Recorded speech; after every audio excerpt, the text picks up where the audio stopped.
মন দিয়ে শুনে নিন, তিনটি প্রশ্নের উত্তর আপনাদের দিয়ে যাব। তাতে কিন্তু মা কুন্তির কথা আমি বলে যাব, মহাভারতের কথা বলে যাব, একটু শুনবেন। তিনটি কথার উত্তর দেব। একটি প্রশ্ন ছিল কি, যখন কেউ গাড়ি চেপে যায় চার চাকাতে, সাইকেলে, মোটর সাইকেলে, রাস্তা দিয়ে বিড়াল পেরিয়ে গেলে আপনারা কি করেন? জোরে বলুন। নেমে নেমে একটু দাগ কেটে দেয় কিংবা প্রণাম করে।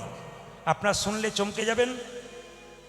যেদিন মোদী সরকার 2000 টাকার নোটটা চেঞ্জ অর্ডার দিল, সেই দিন আমি কলকাতা থেকে গান করে যাচ্ছিলাম। আমার ড্রাইভার যিনি ছিলেন উনি পুলিশের গাড়ি চালাতেন, খুব একটা মানতেন না। তো যখন আমি এখান থেকে বেরিয়ে গেলাম, তখন বেরোনোর সঙ্গে সঙ্গে একটা কালো বিড়াল পেরিয়ে গেল। জিজ্ঞেস করলাম, থামাও? বলে না, কোনো অসুবিধা নেই, চলুন। আবার গেছি আধ ঘন্টার পথ, আবার একটা বিড়াল পেরিয়েছি, থামাও? ও কোনো অসুবিধা নেই, চলুন। আবার একটু পেরিয়েছি, আবার একটা বিড়াল পেরিয়ে, আরে ভাই থামাও না, আরে কোনো অসুবিধা নেই দাদা, কোনো অসুবিধা নেই, চলে গেল। যোগগ্রামে গেলাম বর্ধমানে, ছেলে ঘুমিয়ে পড়ল, আমিও ঘুমিয়ে পড়লাম। গাড়ির চাকা উপর দিকে, আমরা নিচের দিকে। গাড়ি আপনার তেফসে গেছে, তাকাবেন। 2000 গাড়ি পেছনে, 2000 গাড়ি আগে। পুলিশ অফিসার এসে বললেন সব মরে গেছে, একটাও বেঁচে নেই। গাড়ি কেটে কেটে দিয়ে বের করলো, সোজা হয়ে দাঁড়ালো। আমার পাগুলো বেরিয়ে গেছিল, আমি মরার মতো পড়ে আছি, বুঝতেই পারি না আমার কি হয়েছে। আমাকে যখন তুলে আনলো পুলিশ, আমি দেখলাম আমার এখান থেকে রক্ত বেরোচ্ছে, ঠোঁটটা কেটে গেছে। পুলিশ অফিসার বললেন বাঁচলেন কি করে? এতে আমি চমকে গেলাম, আশ্চর্যের ব্যাপার, এই অ্যাক্সিডেন্টে কেউ বাঁচে? আমি তখন গীতাটাকে বের করে বললাম, স্যার এই গীতার জন্য বেঁচে গেলাম। উনি সেদিন একটু মাথা নিচু করেছিলেন। থানায় যখন গেলাম, বললেন 10,000 টাকা লাগবে, গাড়িটা টেনে নিয়ে যাবো। উনি টেবিলে বসে আছেন। পরিবর্তন দেখুন, মানুষের চৈতন্য না হলে পরিবর্তন হয় না। 10,000 টাকা নামিয়ে দিলাম। স্যার গাড়ি নিয়ে যাব? আপনার গাড়িটার কিচ্ছু নেই, সব শেষ হয়ে গেছে, কিচ্ছু নেই। এমনকি আপনার মাফলারটা বাঁধা ছিল গাড়িতে, তো গাড়িটাতে যে মাফলারটা নিতে যাচ্ছে একটা লোক, সে বলে মরা মানুষের মাফলার নেবো না। এই পর্যন্ত ব্যাপার। আমরা চিকিৎসা করালাম, কারো কিছু হয়নি। পুলিশ অফিসার বললেন টাকাটা নেব না, গোবিন্দ সেবায় লাগাবেন, তবে একটা জিনিস আমাকে দিন, গীতা। বলে কেন? এতদিন চাকরি করলাম, চোর ডাকাত নিয়ে কারবার করলাম দাদা, কিন্তু আপনাকে দেখে আমার চৈতন্য হয়ে গেল। আর আমার 4 বছর চাকরি আছে, আমি আর সারা জীবনটা গীতা পড়ে ভগবানের নাম করে কাটিয়ে দেব। আপনারা চমকে যাবেন। গত 2 বছর আগে ওনার এলাকায় গান করতে গেছিলাম। তিলক মালা রিটায়ার করেছে, তুলসীর মালা ঝোলা গলায় নিয়ে স্ত্রীর সঙ্গে এসেছে, তুলসীর মালা নিয়ে। আমি জিজ্ঞেস করলাম, চিনতে পারলাম না? আমায় চিনতে পারলেন না? আমি সেই পুলিশ অফিসার, রিটায়ার করেছি, তিলক মালা নিলাম। আপনার কথায় আমার ছেলেকে গীতা দিয়েছি, আমি গীতা রেখেছি। আমার বিশ্বাস সারাটা জীবন ভগবানের নাম করে কাটিয়ে দেব।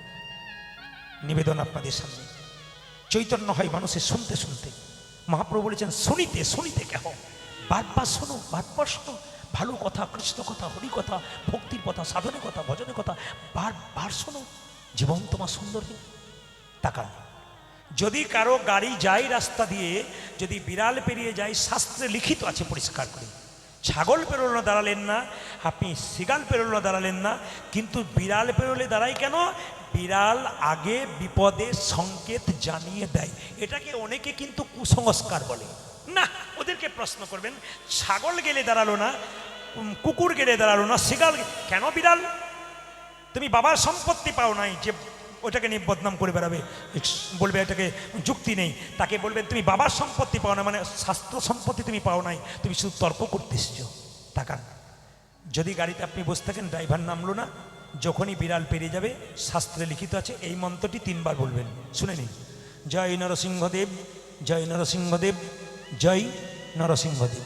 সময় নেই বলে আমি সংক্ষেপে আপনাদের বোঝাতে চাইছি, একবারে সময় নেই, কিন্তু আমার উজাড় করে দেওয়ার কথা ছিল, কিন্তু দিতে পারলাম না। এত সংক্ষিপ্ত সময় কীর্তন হয় না। তাকান না আমার দিকে, সবাই তাকান। কি বললাম? কি বললাম? জয় নরসিংহদেব, জয় নরসিংহদেব, জয় নরসিংহদেব। 2 নম্বর, অনেকে দেখবেন রাত্রিবেলায় শুলেই দুঃস্বপ্ন দেখে, দেখবেন ভয়ে চমকে চমকে উঠে, খারাপ খারাপ স্বপ্ন দেখে। শুনে নিন, তার একটা ব্যাখ্যা আছে, শাস্ত্রে লিখিত আছে। কি? আপনারা তামার আংটি পরেন, সোনার আংটি পরেন, রূপোর আংটি পরেন, যাতে আমরা দুঃস্বপ্ন না দেখি। শাস্ত্রে লিখিত আছে, যদি কেউ রাত্রিবেলায় দুঃস্বপ্ন দেখছে, কাঁপছে, ভয়ে কাঁপছে, থরথর থরথর করে তাদের জন্য শাস্ত্র পরিষ্কার করে বলেছে, ঘুমাবার সময় ঘুমাবার আগে পা হাত ধুয়ে নিন, মুখটা চোখটা ধুয়ে নিন, কান পর্যন্ত ধুয়ে নিন, মুছে নিন। যখন বিছানায় শোবেন এই মন্ত্রটাই 3 বার বলবেন, জয় নরসিংহদেব, জয় নরসিংহদেব, জয় নরসিংহদেব। 1 মাস এই কথাটা উচ্চারণ করুন। 1 মাস পরে আপনি আর দুঃস্বপ্ন দেখবেন না, শাস্ত্রে লিখিত আছে। এইবার একটা প্রশ্ন ছিল, এই প্রশ্ন বড় মজার প্রশ্ন, কিছু মনে করবেন না। প্রশ্ন ছিল কি, মেয়েদের পেটে কথা থাকে না কেন? এটা ছেড়ে দিয়ে, এটা বলবো না, দরকার নেই। বলবো বাবারে, মায়েরা কি আগ্রহ, বলুন বলুন। আমি বলি, মেয়েদের পেট, শাস্ত্র ব্যাখ্যা আছে কিন্তু, মেয়েদের পেটে কথা থাকে না কেন? তাকান তাকান, যুধিষ্ঠির মহারাজের অভিশাপ। কাকে? মা কুন্তিকে। মহাভারত সময় যখন পেলাম না, আস্তে আস্তে আস্তে আস্তে এদিকে, মহাভারত, মা কুন্তিকে অভিশাপ কার? যুধিষ্ঠির মহারাজের। বাবা বাস্তব প্রমাণ। রাত্রিবেলা আপনার স্ত্রীকে বলবেন, শুনছ, গোপন কথা বলো, কাউকে বলো না জানো। তখন স্ত্রী কি বলবে? আমি নারদ নাকি, পাড়ায় পাড়ায় বলে বেরো, খালি আমাকে তোমার বিশ্বাস হয় না। মানে কোনো অসুবিধা নেই, কাউকে যেন বলো না। বলে বললাম তো বলবো না, তুমি বলেই দেখো না কি। স্বামী রাত্রিবেলায় বলেছে, ঘুম থেকে ওঠার আগে পুকুর ঘাটে গিয়ে একটি মেয়েকে বলছে, একটি কথা বলবো দিদি, কাউকে বলো না। বলে কে বলেছে? আমাদের উনি এখনো বিছানা থেকে ওঠে নাই, জানলে কিন্তু বিপদ আছে, বলো না। আমি তোমাকে বলেই বললাম। কিছু মনে করবেন না মায়েরা, স্বামী ঘুম থেকে ওঠার আগে পারাময় হয়ে গেল না, কি বলছেন বাবু? আমি আগে ব্যাখ্যাটা করি, কেন আপনাদের পেটে কথা থাকে না শুনে নিন। যুধিষ্ঠির মহারাজ অভিশাপ দিলেন কুন্তিকে। প্রথম থেকে আমি শুরু করে দিই। কুন্তি কুমারী অবস্থায় সাধু সেবা করতে ভালোবাসত। একদিন এসেছিল দুর্বাসা মুনি, তার চরণ সেবা করলো, ভালো ভালো সেবা করালো। তখন দুর্বাসা মুনি বলল, মা, যদি কেউ সেবা করায় তাকে আশীর্বাদ দিতে হয়। কুন্তি বলে উঠল, কি আশীর্বাদ দেবে তুমি? বলে, আমি তোমাকে একটা ভালো মন্ত্র দেবো। কুন্তি বলে উঠল, আমার মা শিখিয়ে দিয়েছে, কারো সেবা করলে তার বিনিময়ে কিছু নিতে নেই। না মা, তুমি যখন সেবা করলে একটা মন্ত্র দেবো। এই মন্ত্রে আমার কী লাভ হবে? মা কানে কানে শোনো, তোমাকে মন্ত্রটা বলে দিলাম। এই মন্ত্রে তুমি যে দেবতাকে ডাকবে সেই দেবতাই তোমার কাছে আসবে। কুন্তি মন্ত্রটা নিয়ে গোপনে রেখেছিল। 2-10 দিন পর মনে মনে ভালো একবার টেস্ট করে দেখা যাক, পরীক্ষা করে সূর্যদেবকেই ডেকে ফেলল। তাকান, সূর্যদেব দিব্যকান্তি পুরুষের সুন্দর রূপ ধারণ করে এসে বলল, কুন্তি কে? আমি সূর্যদেব। যাও, আমায় তুমি ডেকেছ না, তোমাকে পরীক্ষা করতে গিয়ে তুমি চলে এসছো। আমি নারী, আমার কুমারিত্ব আছে, লোকে আমাকে কলঙ্ক দেবে, তুমি যাও। দেবতা যখন কেউ দেবতাকে ডাকে, সে কোনো কিছু না দিয়ে যায় না। কি দেবে তুমি? তোমায় আলিঙ্গন করতে যাও। চুপ করো, তুমি আমায় আলিঙ্গন করতে যাও? আমি কুমারী, আমার কলঙ্ক হবে না? কুন্তি, দেবতার বরে কোনো কুমারিত্ব নষ্ট হয় না, দেবতার বরে কোনো কলঙ্ক হয় না। আমি তোমাকে আলিঙ্গন করতে চাই, এক সন্তানের জন্ম দিতে চাই, সুন্দর সর্বাঙ্গ পুরুষ সন্তান। লক্ষ্য করুন মায়েরা, আলিঙ্গন করলো, জন্ম দিল কাকে? আস্তে, কুন্তি। জন্ম দিল কাকে? কর্ণকে। মায়েরা তাকাবেন, কর্ণকে যখন জন্ম দিয়েছে, কর্ণকে তখন কুন্তি নদীর জলে ভাসিয়ে দিয়েছে। পেয়েছে কে? রাধা বলে একটা মেয়ে। সেই রাধা বলে মেয়েটা কর্ণকে যখন বড় করলো, কর্ণ একদিন নদীতে স্নান করতে এসেছে, কেউ কোথাও নাই। চুপি চুপি কুন্তি কর্ণের সামনে গিয়ে দাঁড়িয়ে বলল, কর্ণ কে? আমি তোর মা। চুপ করো, প্রলোভন দেখাচ্ছ তুমি আমায়। হ্যাঁ রে, আমি তোর মা। তবে রাধা আমার কে? উনি তো আমায় মানুষ করেছেন, উনি তো আমার মা না।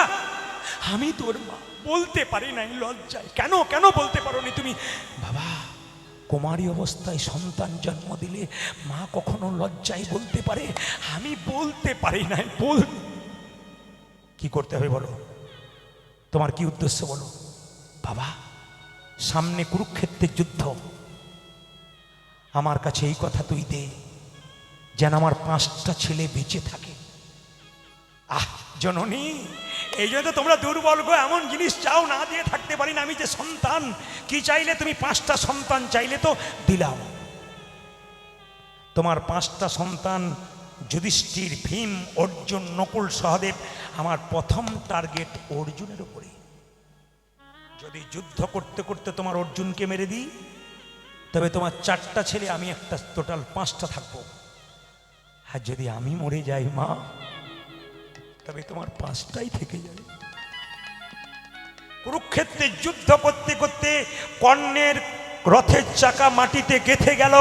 অর্জুনকে কৃষ্ণ বলল, এবার মারো, মারো কর্ণকে, মারো, মারো কর্ণকে, মারো।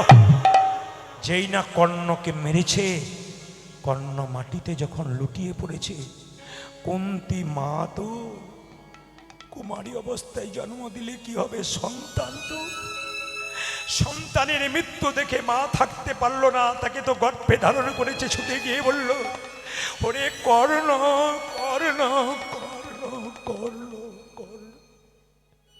যুধিষ্ঠির মহারাজ বলল, মা সরে এসো, সরে এসো তুমি। না, সরবো না, ও তো আমার শত্রু, শত্রুর সঙ্গে আলিঙ্গন করছে, মরেছে, ভালো হয়েছে। বাবা, এ তো শত্রু নয়, তোর বড় দাদা। চুপ করো তুমি, ও আমার বড় দাদা কেন? কৃষ্ণ, তুই বলে দে বাপ। আমি লজ্জায় যুধিষ্ঠিরকে বলতে পারছি না, তুই বলে দে আমার ছেলে কি করে হলো। কৃষ্ণর মুখে কথা নাই, বলে উঠল, আমি যে কুমারী অবস্থায় একে জন্ম দিয়েছিলাম, আমার কর। চুপ করো মা, চুপ করো, চুপ করো, চুপ করো, আমার আর সহ্য। যদি জন্ম দিয়েছিলে তবে বলো নাই কেন? জন্ম দিয়েছিলে তো আগে বলো নাই কেন তুমি আমাকে? বলতে পারি নাই রে। এই জগতে কোনো মেয়ে যদি কুমারী অবস্থায় সন্তান জন্ম দেয়, বিয়ের পরে একটা সন্তান জন্ম দেয়, ওই আগেকার সন্তানটা রাস্তা দিয়ে পেরিয়ে গেলে এই মায়ের ওর প্রতি যেমন প্রেম ওর প্রতি হয়, আমারও তো সেরকম হয়েছে, আমি বলতে পারি নাই। মা, তুমি যদি বলতে তাহলে কুরুক্ষেত্রের যুদ্ধ হতো না। তুমি যদি বলতে তাহলে কর্ণ দাদা আমার পক্ষে থাকলে আরো আমার শক্তি বাড়তো। তুমি যেহেতু বলনি, তোমাকে আমি বলে দিলাম, তোমার জন্য গোটা জগতের নারীকে অভিশাপ দিলাম, আজ থেকে মায়েদের পেটের কথা কোনোদিন ভেতরে থাকবে না, বেরিয়ে যা। সুন্দর হরিসভা আপনাদের, সুন্দর পরিবেশ আপনাদের। আমার তো আরো ইচ্ছা হচ্ছিল, শুধু একটা কথা আপনাদের বলে যাই। আপনারা সবাই গল্পটা জানেন, গল্পের ফাঁকে যেটা বলে দেবো সেটা শুধু স্থির হয়ে শুনবেন। কৃষ্ণের পিসির ছেলের নাম ছিল শিশুপাল। তাকান, অপরের অমঙ্গল করলে নিজের অমঙ্গল আগে হয়, প্রমাণ দেখুন। শিশুপাল কি করেছিল? 3টে চোখ 4টা হাত। কৃষ্ণ গিয়েছিল, একটা চোখ 2টো হাত খসে পড়েছিল। শিশুপালের মা বলেছিল, কথা দে, শত অপরাধ করলে ক্ষমা করবি। কৃষ্ণ বলল, শত অপরাধ করলে ক্ষমা করব, 101 হলে ক্ষমা করব না। সংক্ষেপে বলে দিই, এবার কেন বলছি সেটার জন্য আমি যাচ্ছি ওই জায়গাতে। যুধিষ্ঠির মহারাজ রাজ্য যজ্ঞ করলেন, তাকাবেন, রাজ্য যজ্ঞ করলেন, সবাই তাকে মেনে নিল। কে মানল না? মানল না কে? মানল না কে? শিশুপাল চিৎকার করে বলল, চোর, লম্পট, চোর, লম্পট। কৃষ্ণ বলল, বলে যা, বলে যা, তোর তো 100টা বলার কথা, তারপর দেখ আমি কি করি। তোর মাকে কথা দিয়েছিলাম, শত অপরাধ করলে ক্ষমা করে দেবো, 101 হলে করে দেবো না। মায়েরা শিশুপালের যখন মস্তকটা ছেদন করলো কৃষ্ণ সুদর্শন চক্র দিয়ে, তখন কৃষ্ণের আঙুলটা কেটে গেল। দ্রৌপদীর সামনে দাঁড়িয়ে ছিল, কাপড়টা টুকরো করে কৃষ্ণের আঙুলটা বেঁধে দিল। জোরে বলুন, হানা না, বেঁধে দিল।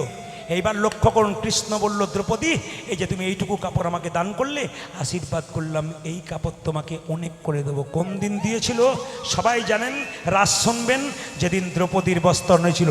তাকাবেন, তাকাবেন, শুনলে চমকে যাবেন। দ্রৌপদীর যেদিন বস্ত্রণ হয়েছিল, মায়েরা যেমন 4 দিন অসুস্থ অবস্থায় থাকেন, দ্রৌপদী 4 দিন অসুস্থ অবস্থায় ছিল, রজস্বলা অবস্থায়। সঙ্গে সঙ্গে ওই অবস্থাতে চুলের মুঠি ধরে দুঃশাসন তাকে নিয়ে যাচ্ছে কোথায়? রাজসভায়। এইদিকে সব, এইদিকে সব, তাকাবেন, এখানে একটা শিক্ষা আছে। যতজন দাদা ভাইরা কীর্তন শুনতেছেন, মায়েরা কীর্তন শুনতেছেন, যদি কোনো পুরুষ তার স্ত্রীর চুলের মুঠি ধরে আঘাত করে, অত্যাচার করে, আমি আসরে দাঁড়িয়ে বলে গেলাম, সেই পুরুষ ধ্বংস হবে, ধ্বংস হবে, ধ্বংস হবে। আমি বলি নাই, শাস্ত্র বলছে। কংস দেবকীর চুলের মুঠি ধরেছিল, কংস ধ্বংস হয়েছিল।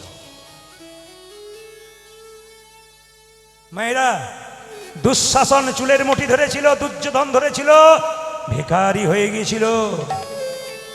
তাকাবেন, রাবণ সীতার চুলের মুঠি ধরেছিল, রাবণ ধ্বংস হয়ে গিয়েছিল। শাস্ত্রে প্রমাণ দিয়ে দিয়েছে, কোনো নারী যদি কোনো কিছু কথা বলে, যদি আপনি যা বলবেন বলবেন মুখে, চুলের মুঠি ধরে যদি মায়েদের আঘাত করেন, দাঁড়িয়ে শুনে যান, বসে শুনে যান, আপনার ধ্বংস হবে। রজস্বল অবস্থায় দ্রৌপদীকে যখন চুলের মুঠি ধরে আনছে, ৮০,০০০ চেয়ার বসে আছে, সবাই দেখবে, একটা মেয়ের কাপড় খোলা হবে। তাকান মায়েরা, দুঃশাসন কাপড় টানছে, ১ ঘন্টা, ২ ঘন্টা, ৩ ঘন্টা, ৪ ঘন্টা। দাদা, নারদমুনি কৃষ্ণকে বলল, কি গো দ্রৌপদী তোমাকে বসন চাইছে, তুমি দিচ্ছ না কেন? অসহায় নারী, তোমার নাম করলে তোমার সাহায্য করা উচিত, তুমি দিচ্ছ না কেন? কৃষ্ণ বলল, নারদ, আমি দ্রৌপদীর পরীক্ষা নেবার জন্য প্রস্তুত, দ্রৌপদী পরীক্ষা দেবার জন্য প্রস্তুত নয়। বলে কেন? এক হাতে নিজের ওপরে ভরসা করেছে, এক হাতে আমায় ডেকেছে। শোনো জগতের মানুষ, শোনো নারদমুনি, যে ২ হাত তুলে ডাকে না, সে আমার কৃপা কোনো যে ২ হাত তুলে যায় না, আমি তার যে ২ হাত তুলে ডাকে না, আমি তার কাছে যাই না। তাকাবেন, তাকাবেন, তাকাবেন। দুঃশাসন ১ ঘন্টা, ২ ঘন্টা, ৩ ঘন্টা হয়েছে। দাদা, দাদা, দাদা, আমার গলা শুকিয়ে গেল, এবার তুমি কাপড় টানো, আমি পারছি না, এবার তুমি কাপড় টানো, তুমি কাপড় টানো। দুর্যোধন যখন কাপড় টানছে, দুঃশাসন বাড়ির গিয়ে দিয়ে তার স্ত্রীকে বললো, কই গো, কই, কোথায় আছো? গলা শুকিয়ে গেল, একটু জল দাও, একটু জল দাও।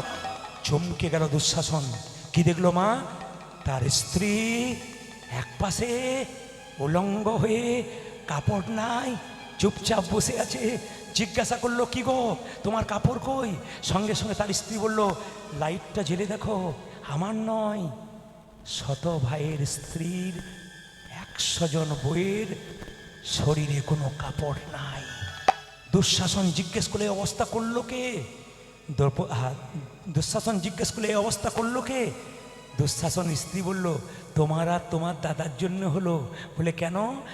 দ্রৌপদী বসন চাইছে, ভগবান বস্ত্র দিচ্ছে, এত বস্ত্র পাবে কোথায়? আমাদেরগুলো টানছে, আর দ্রৌপদীকে টান। নিতাই গৌর হরি হরি বল। রাধা রানী কি, শ্যাম সুন্দর কি। এই কথাটা বলে আমি বিদায় নেব, সবাই মন দিয়ে শুনে নিন। একটা গান গাইতে হবে, একটা গান গাইতে হবে। আচ্ছা ভক্তে, হ্যাঁ গাইব, আচ্ছা হবে, একটা গান গেয়ে দেবো। একটা আপনাদের বলে দিই, একজন বলেছেন, শিব পরম বৈষ্ণব, আপনার জল ঢালবেন, কিন্তু কিছু মনে করবেন না মায়েরা, রাস্তা দিয়ে পেরিয়ে যায়, বাবারা রাস্তা দিয়ে পেরিয়ে যায়, দাদা গাড়ি থামান। বলে কেন? রক্ষাকালী পুজো, চাঁদা দেন। আবার এক জায়গায় গেছি, দাদা দাদা গাড়ি থামান, এ প্রদীপ পরে গাড়ি রে, পয়সা বেশি পাবো, গাড়ি থামান। বলে কি? এইদিকে শ্মশানকালীর পুজো হবে, পয়সা দিন।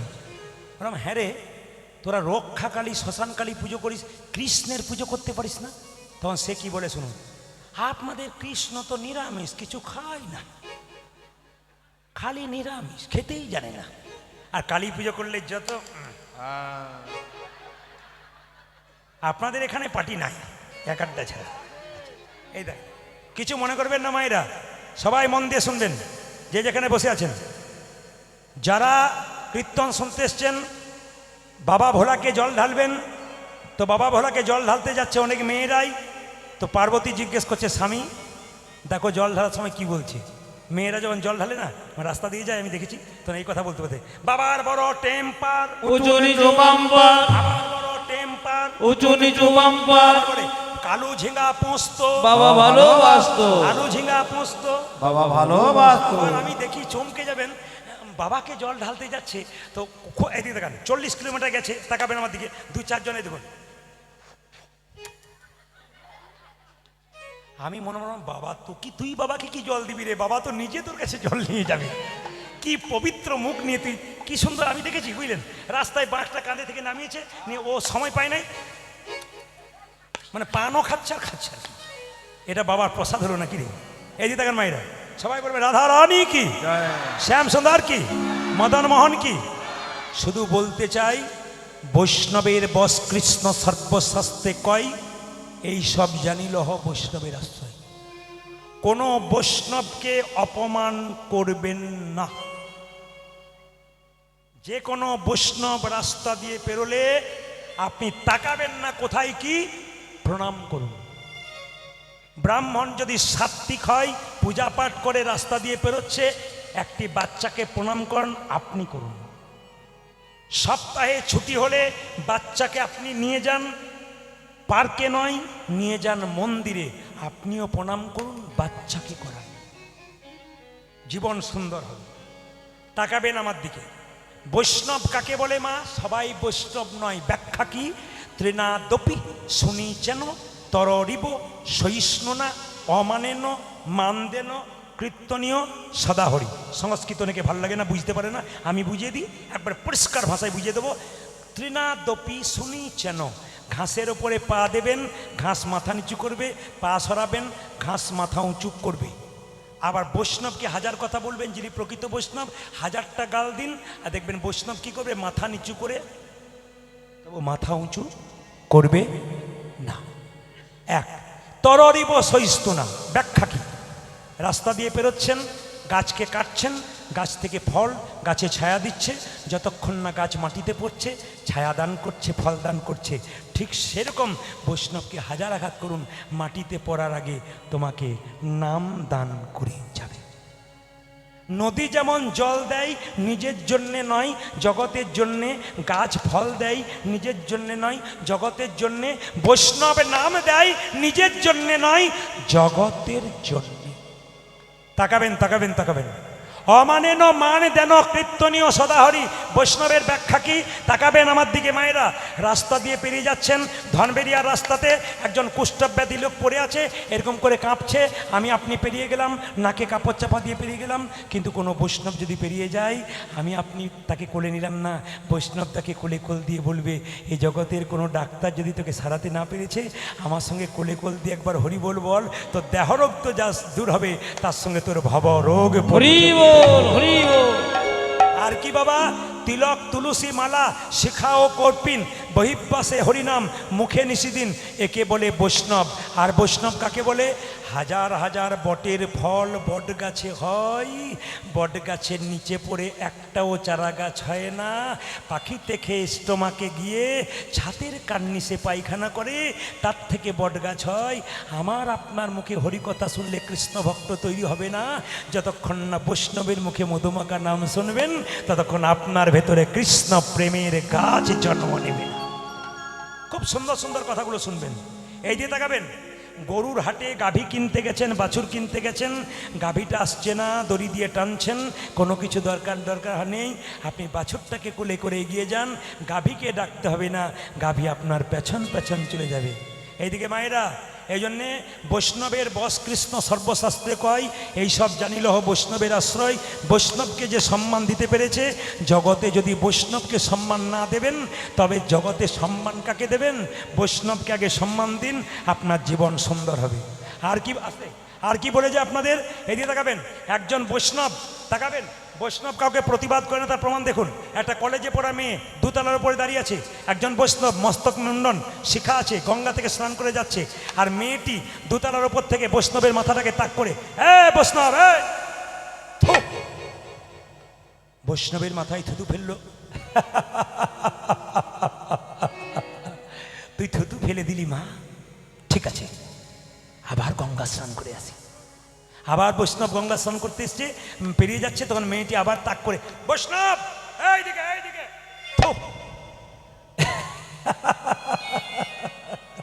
আবার থুতু ফেলে দিলি, আচ্ছা ঠিক আছে আবার স্নান করবো। 10 বার পেরিয়ে গেছে, 10 বার থুতু ফেলেছে, 11 বার স্নান করে যখন পেরিয়ে যাচ্ছে, থুতু ফেলতে যাচ্ছে, মেয়েটির বাবা দেখে বলছে, এদিকে নেমে আয়, তোর লজ্জা করে না? বলে কেন? বৈষ্ণবের মাথায় থুতু ফেলছিস? তুই কেমন মেয়ে? কেন তুই কলেজে পড়তে গেছিলিস? নেমে আয়। মেয়ে বলল, বাবা বৈষ্ণব প্রতিবাদ করেন, আমার মজা লাগছিল তাই দিচ্ছিলাম, নেমে আয় এখান থেকে, তোকে দেখাচ্ছি মজা। বৈষ্ণব তখন তাড়াতাড়ি মেয়ের বাবাকে বলছে, আপনি আপনার মেয়েকে বকবেন না। বলে কেন? আপনার মেয়ের জন্য তো আমার একটি ভালো লাভ হয়ে গেছে। কি লাভ? আমি শাস্ত্রে শুনেছি একবার গঙ্গা স্নান করলে এক জন্মের পাপ দূর হয়। আপনার মেয়ে আমার মাথায় 10 বার থুতু ফেলেছে, আমার জন্ম জন্মান্তরের যত পাপ আছে সব পাপে চলে। বৈষ্ণব বারবার বলবো, সবার কাছে নিবেদন। কমিটি কিন্তু এখনো দল পাঠায়নি, আমাকে টাইম দিয়েছিল 10:30 পাক্কা শেষ করতে হবে। সেই জন্য আমি আর এগোতে পারছি না, যে এগিয়ে আবার দড়ি টানতে পারবো তো, মানে যদি একটা দড়ি ছেড়ে দিয়ে আবার টানতে পারবো তো আধা খামচা হয়ে যাবে। ওই জন্য আমি ছাড়তে পারছি না দড়ি। কী করবেন, উপায় তো নেই, মানে এখনই চলে এলে আমাকে ছেড়ে দিতে হবে। ওই জন্য আমি এগোতে পারছি না, ছুটে ছুটে গিয়ে যাচ্ছি। সবাই তাকাবেন মায়েরা। শুধু একটা কথা বলতে চাই আপনাদের, এতজন কীর্তন শুনলেন, সবার কাছে নিবেদন রইল, আপনারা কীর্তনের মাধ্যমে শুনেছেন, শুধু একটা কথাই বলে যাব, বাবা মাকে সম্মান দিন। প্রত্যেকটি দাদা ভাইকে বলে যাব, যদি কান খুলে শোনেন, হৃদয়ে নেন, আপনার ছেলে বড় হবে, আপনাকে একদিন সম্মান করবে।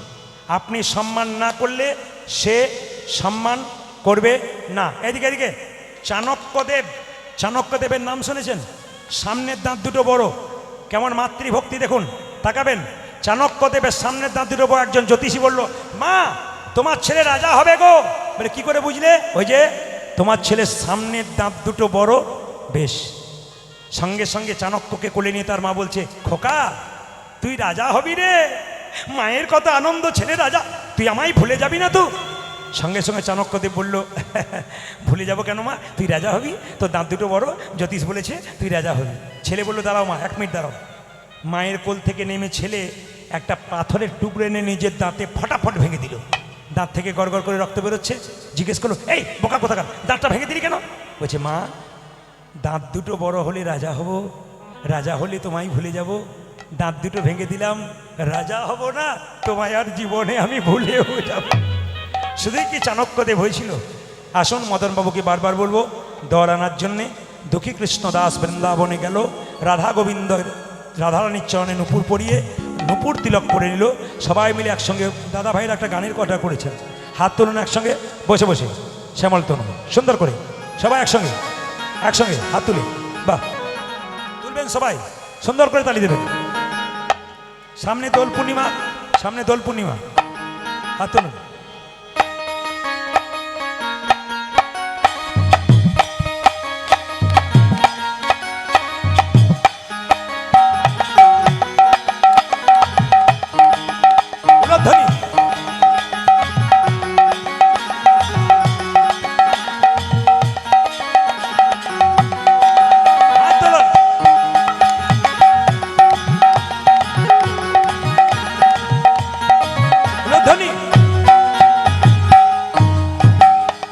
শ্যামল তনু যে হলো আবিরেতে লাল, আবিরেতে লাল, হোলি খেলিছে আমার ব্রজের গোপাল। শ্যামল তনু যে হলো আবিরেতে লাল, আবিরেতে লাল, হোলি খেলিছে আমার ব্রজের গোপাল। আপনাদের এখানে ভালো লাগছে? আবাল বৃদ্ধ বনিতা একসঙ্গে তালি দিচ্ছেন, ভগবানের নামে তালি দিন। শ্যামল তনু যে হলো আবিরেতে লাল, আবিরেতে লাল, হোলি খেলিছে আমার ব্রজের গোপাল। বুঝেছে শ্যামল তনু যে হলো আবিরেতে লাল, আবিরেতে লাল, হোলি খেলিছে আমার ব্রজের গোপাল। সাথে লইয়ে সুদাম সুদাম যত না রাখার তালি, সাথে লইয়ে, সাথে লইয়ে, সাথে লইয়ে সিদাম সুদাম যত না রাখো। সাথে লইয়ে, সাথে লইয়ে, সাথে লইয়ে সুদাম সুদাম যত না রাখার। বুঝেছে সাথে লইয়ে, সাথে লইয়ে, সাথে লইয়ে সীতা সুদাম যত না রাখার। হোলি খেলিছে আমার ব্রজের গোপাল। আজ শ্যামল তনু যে হলো আবিরেতে লাল, আবিরেতে লাল, হোলি খেলিছে আমার ব্রজের গোপাল। শ্যামল তনু যে হলো আবিরেতে লাল, আবিরেতে লাল, হোলি খেলিছে আমার ব্রজের গোপাল। বুঝেছে শ্যামল তনু যে হলো আবিরেতে লাল, আবিরেতে লাল, হোলি খেলিছে আমার ব্রজের গোপাল।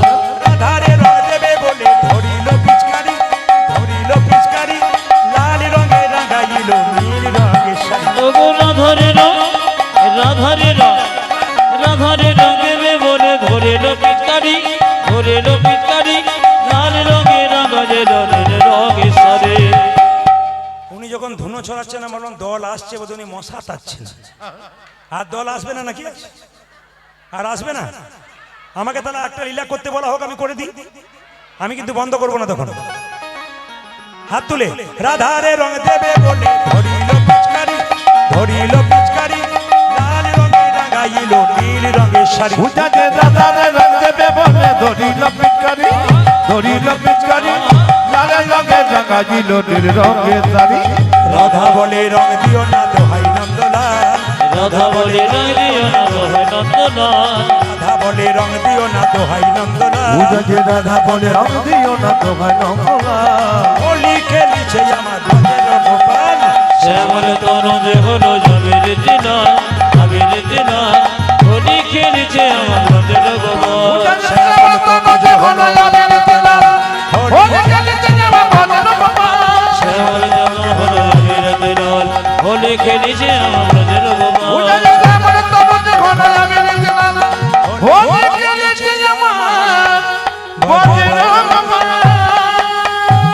আপনাদের অনুমতি নিয়ে 11টা বাড়িতে চললো। যদি এরপরে আবার রাস আছে, আবার মাঝে একটা দল আছে, তো যাই হোক সবার কাছে নিবেদন।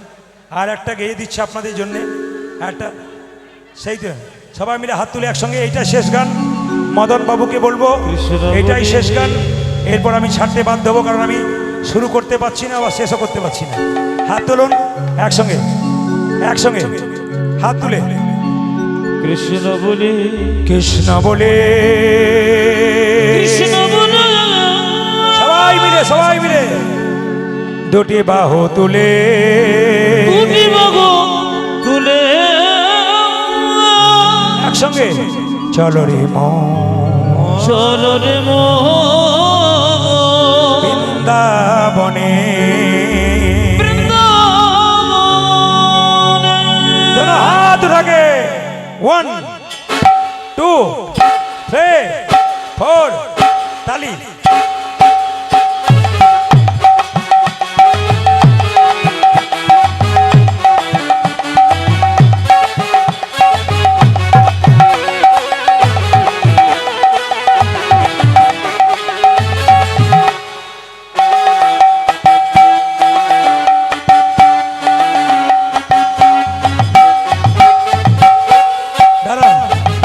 এরপরে পরবর্তী দল আছে কীর্তনের, গোপাল কৃষ্ণ পাল। আপনারা কীর্তন শুনবেন, কেউ যাবেন না।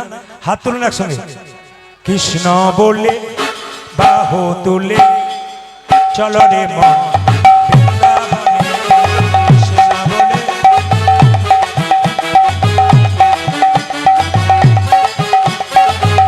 উলধ্বনি।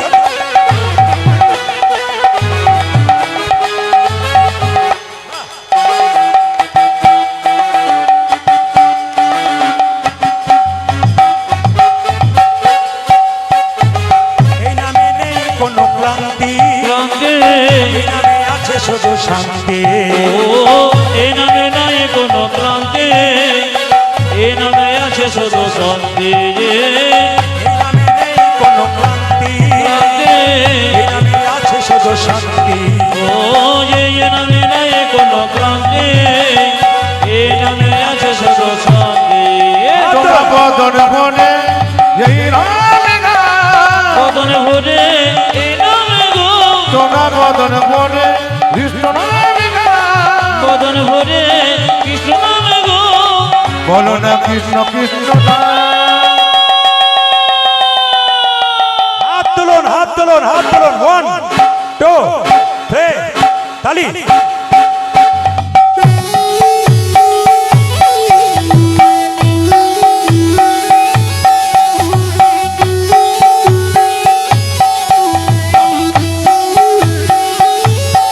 হাত তুলে সবাই।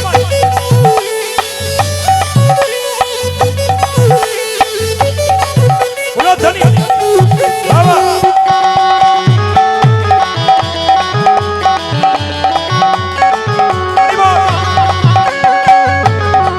সবাই মিলে হাত তুলে।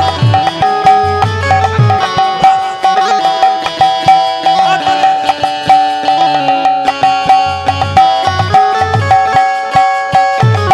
এই নামে নেই কোনো চিন্তা, এই নামে নেই কোনো যে সকল ভাবনা। ও যে নামে নাই কোনো চিন্তা, ব্রতীরা রয়েছে, একটু দয়া করে শুনবেন, যে সকল শিবরাত্রি ব্রতীরা রয়েছে তাদেরকে বলছি আপনারা শীঘ্রই শীতলা মন্দিরে চলে যান। যে সকল শিবরাত্রি ব্রতীরা রয়েছে বদন বনে আপনারা শীঘ্রই শীতলা মন্দিরে চলে যান। ওখানে ঠাকুর মশাই এসে গিয়েছে, বদন বনে শীঘ্রই ওখানে চলে যান। আর মহিলা সর্ববৃন্দকে বলছি বলো না কৃষ্ণ আপনারা যেখানে থাকুন না কেন, মহিলা সর্ববৃন্দকে বলছি আপনারা শীঘ্রই মন্দির প্রাঙ্গণে চলে আসুন। মহিলা সর্ববৃন্দকে বলছি আপনারা শীঘ্রই মন্দির প্রাঙ্গণে চলে আসুন।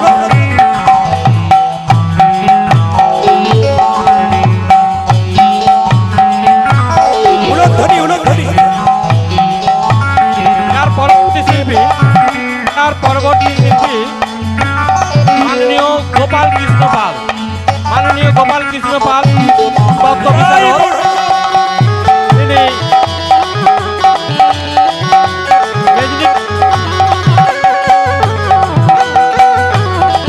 পশ্চিম মেদিনীপুর থেকে তিনি আগত। সৌজন্যে মানব ও তাপস মণ্ডল, দীনেশ মণ্ডল ও পুত্র এই নামে ভবেশ নেই মণ্ডল, কোনো দুঃখ দুঃখ দুঃখ, এই নামে আছে শুধু সুখ। এই নামে নয় কোনো দুঃখ দুঃখ দুঃখ, এই নামে আছে শুধু সুখ।